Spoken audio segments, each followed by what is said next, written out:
براہ کرم ہمارے لیے دعا کریں کہ خداوند ہمیں ہماری گرجا گھر دے تاکہ ہزاروں لوگ وہاں بیٹھ کر خداوند کا کلام سن سکیں۔ ہم اس وقت ایک چھوٹی جگہ پر ہیں اور مستقبل میں ایک بڑی جگہ خریدنا چاہتے ہیں۔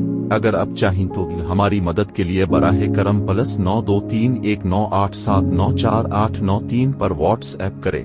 Please pray for us that God gives us our own church so that thousands of people can sit there and listen to the Word of God. We are in a small place at the moment and want to purchase a bigger place in the future. If you want to help us, please WhatsApp on 9231987994,893.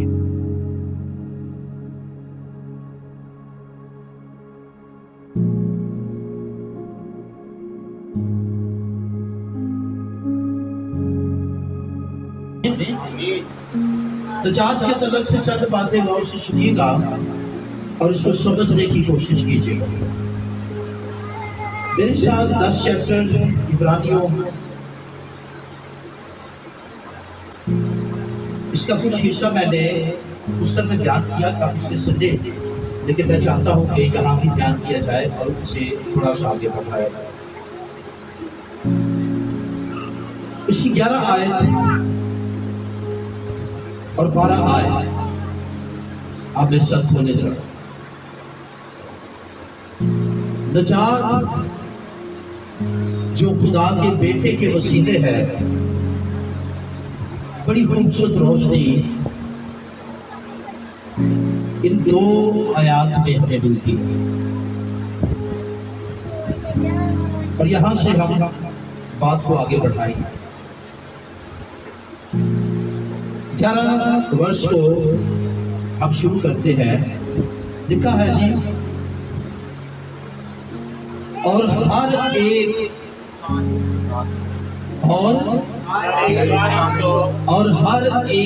کاہن جو ہیکل میں خدمت کرتے ہیں، یہ اس کی بات ہو رہی ہے۔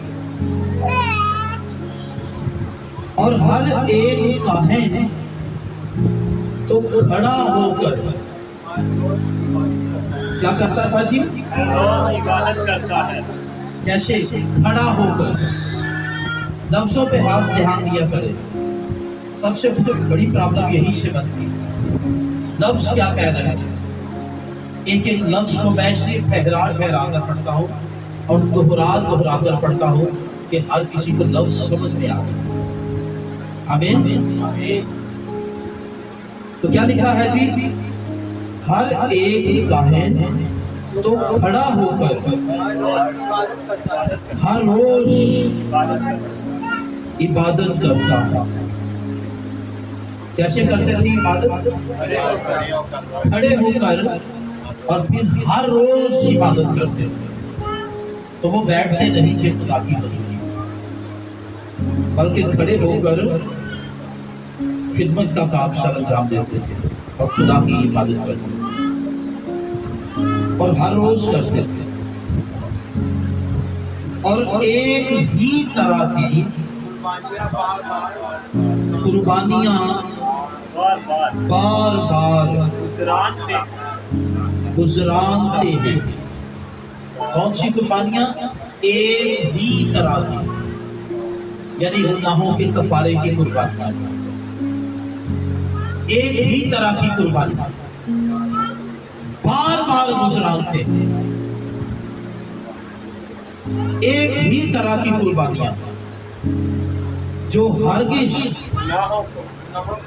گناہوں کو دور نہیں کر سکتے۔ پرانے عہد میں ڈیٹیل کے ساتھ شریعت کی کتابوں میں یہ باتیں لکھی ہوئی۔ خیر بات سمجھیے گا، بنی اسرائیل قوم کو جو گناہوں کے کفارہ کے تعلق سے ہدایات دی گئی، ان کے مطابق وہ ہیکل میں ہر روز کاہن کھڑا ہو کر عبادت کرتا، خدمت کا کام کرتا اور قربانیاں گزرانتا۔ لیکن لکھا ہے کہ ہر روز قربانیاں گزرانے کے باوجود بھی وہ قربانیاں گناہوں کو دور نہیں کر سکتی. وہ قربانیاں ذرا بول کے ساتھ رکھیے گا، وہ قربانیاں گناہوں کو دور نہیں کر سکتی. یعنی قربانیاں بڑے اعلیٰ معیار کی چیک ہوتا تھا، باقاعدہ اسے پاس کیا جاتا تھا، جانور بے عیب ہوتا تھا اور پھر وہ خدا کے مذبح تک لائی جاتی تھی. لیکن سنیے، اور شریعت کے مطابق گزرانی جاتی تھی. لیکن سنیے، سب کچھ ٹھیک ہو جانے کے باوجود بھی جانور بے عیب ہوتا تھا، ہر طرح سے وہ درست ہوتا تھا، اسے پاس کیا جاتا تھا اور پھر خدا کے مذبح پر لایا جاتا تھا اور گناہوں کا کفارہ دیا جاتا تھا. لیکن تو بھی وہ قربانیاں گناہوں کو دور نہیں کر سکتی. کیوں بھائی؟ ان سے کیوں؟ سنو غور سے، جو سب سے بڑا مسئلہ ہے، جہاں سے بگاڑ پیدا ہوا اور انسان اور خدا کے درمیان خلل پیدا ہو گیا، جدائی آ گئی، دوری آ گئی، اور خدا کی تخلیق جو بہت اچھی تھی، یاد رکھیے گا، اس میں بگاڑ آ گیا. اور اس کا سبب کیا ہے؟ یاد رکھو بیٹیوں بہنوں، اس کا سبب گناہ ہے. اس کا سبب کیا ہے؟ گناہ ہے. ذرا غور سے سنو. اور آج بھی آپ نے کبھی غور نہ کیا ہو شاید، بیٹیوں، گھروں میں جھگڑے، آپس میں نفرت، ایک دوسرے کے ساتھ حسد اور باقی مسائل جتنے بھی آپ کی زندگی میں ہیں، یہاں تک کہ بیماری اور موت تک، یہ سب کے پیچھے وجہ کیا ہے؟ بہت سی ہے، وہ ہے گناہ. وہ کیا ہے؟ گناہ ہے. تو سنیے غور سے، سب کچھ بہترین ہونے کے باوجود بھی گناہ کی طاقت کو یا گناہوں کو جس میں انسان جکڑا ہوا ہے، قربانیاں آزاد نہیں کر سکی. یہ اتنا مضبوط ہوا ہے گناہ، اتنا سخت شکنجہ ہے، اور آج بھی ہے. سنو غور سے، آج بھی ہے یہ شکنجہ، اتنا سخت ہے گناہ کا. ہر چیز جو کچھ آپ دیکھ رہے ہیں، جنگوں تک موجودہ حالات، جتنا بھی گاڑ ہے، ملک کے خلاف ہے، قتل و غارت ہو رہی ہے، اور بہت سی آفات قدرتی بھی آ رہی ہے، اور بہت کچھ ہو رہا ہے. ان سب کے پیچھے جو وجہ ہے وہ گناہ ہے، اور اس کے سبب سے یہ سارے خلاف ہے. اور سنو پھر، اس کے ساتھ اور اس کے علاوہ اور بھی جتنی بھی کوشش تھی انسان، شریعت کے مطابق چلنا، باقی سارے کام کرنا، اور کلام کے مطابق زندگی گزارنا، قتل نہ کرنا، زنا نہ کرنا، سب کچھ کی کوشش بھی انسان کرتا رہا ہے، تو بھی اس جوئے سے وہ اپنی کوشش سے، محنت سے آزاد نہیں ہو پاتا. جوا گناہ کا اتنا مضبوط ہے بیٹیوں بہنوں. غور سے سنو، اگلی آیتہ میرے ساتھ کھولیے، اور پھر یاد رکھیے گا، کاہن کو، سنیے غور سے، ہر روز کھڑے ہو کر، اس لیے بھی ایک ہی طرح کی قربانیاں تھی، لیکن ہر روز گزرانی پڑتی تھی. کیوں گزرانی پڑتی تھی؟ کیونکہ جس کے لیے گزرانی جاتی تھی وہ کام مکمل نہیں ہوا تھا، اور وہ تھا گناہوں کو دور کرنا، گناہوں کو مٹانا، گناہوں سے چھٹکارا. لیکن وہ ممکن نہیں ہو پا رہا تھا، اس لیے کیا کرنا پڑتا تھا اسے؟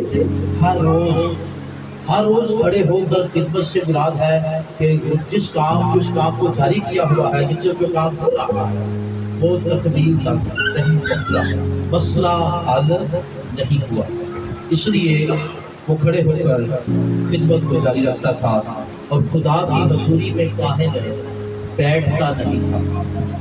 یعنی اس سے مراد یہ ہے کہ بیٹھنے سے مراد ہے کام کا ختم ہو جانا، گناہوں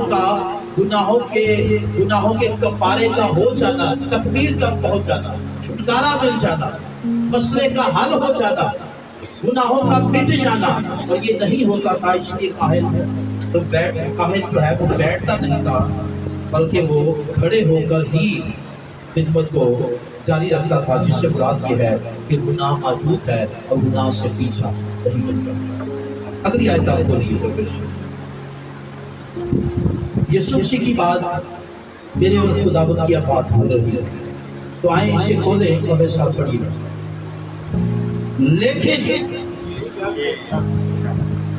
یہ شخص ہمیشہ کے لیے گناہوں کے واسطے ایک ہی قربانی گزران کر خدا کی دہنی طرف جا بیٹھا۔ کتنوں کو سمجھ آئی ہے بات؟ ہاللیلویا۔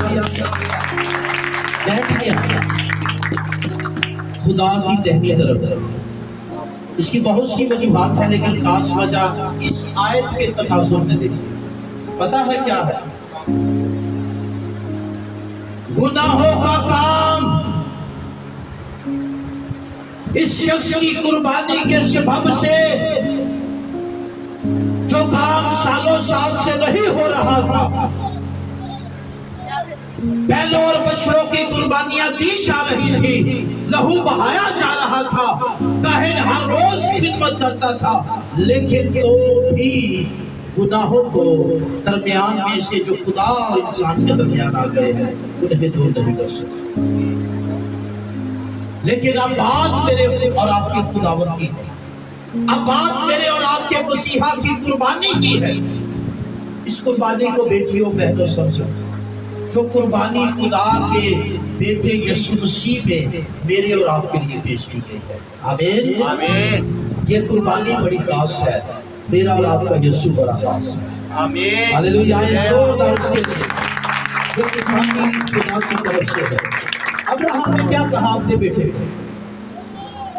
اسحاق کو قربان کیا جا رہا ہے، باپ نے لکڑیاں اٹھائی ہے، آگ بھی ہے، اور جو ذبح ہونے کے لیے جا رہا ہے اسحاق، وہ پوچھتا ہے اپنے باپ سے، اے باپ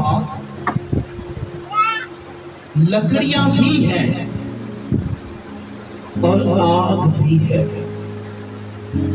لیکن بھرا کہاں ہے؟ بات کو سمجھیے گا، اسحاق نے کیا کہا؟ بھرا کہاں ہے؟ لیکن بزرگ ابراہیم نے کہا، حالانکہ وہ تو اسے ہی ذبح کرنے کے لیے جا رہا تھا، خدا نے کہا اپنے بیٹے کو ذبح کر، قربان کر۔ بھرا کہاں ہے؟ ابراہیم نے کہا، بیٹا خدا آپ ہی اپنے لیے بھرا مہیا کرے گا، اور وہ اسے کر دیا۔ آپ ہی اپنے لیے بھرا مہیا کرے گا، اور وہ بھرا خدا کا بیٹا یسوع ہے۔ یوحنا نے کہا، گواہی دی، وہ دیکھو خدا کا بھرا۔ جب یسوع کو دیکھا تو کیا کہا؟ وہ دیکھو خدا کا بھرا، جو جہاں کے گناہ اٹھا لیے جاتا ہے۔ آمین۔ یسوع کی قربانی بڑی اہم ہے، اور سنیے، یہ شخص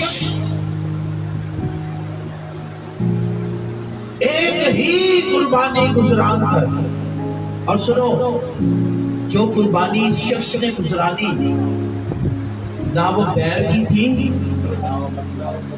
نہ وہ بچڑے کی تھی، قربانی گزراننے والا جو ہے